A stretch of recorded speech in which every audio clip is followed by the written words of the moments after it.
நீங்கள் வெயிட் லாஸில் இருக்கீங்கன்னா இந்த பணியாரத்தை நிறைய சாப்பிட்டுட்டே இருந்தீங்கன்னா சத்து அதிகமாகுங்க, ஆனால் வெயிட் அதிகமே ஆகாது. உடனடியாக செய்யக்கூடிய ராகி பணியாரம் எப்படி செய்யலாங்கிறத குயிக்காக பார்த்துடலாங்களா?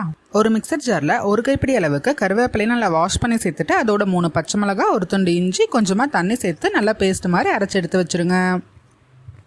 இப்போ ஒரு பாத்திரத்தில் 1 கப் அளவுக்கு ராகி மாவு, 1 டீஸ்பூன் அளவுக்கு உப்பு, 1 கப் அளவுக்கு கெட்டி தயிர் இது எல்லாத்தையும் சேர்த்து நல்லா கலந்துடுங்க. இப்போது இதோட அரைச்ச பேஸ்ட்டையும் எடுத்து கொட்டி நல்லா கலந்துட்டு ஒரு பெரிய வெங்காயம், கொஞ்சம் கடலப்பருப்பை கொஞ்சமான எண்ணெயில் நல்லா வறுத்து இதோட கலந்துடுங்க. இது ஆப்ஷனல் தான். இப்போ இது எல்லாத்தையுமே நல்லா தோசை மாவு பதத்துக்கு நல்லா கலந்துடுங்க.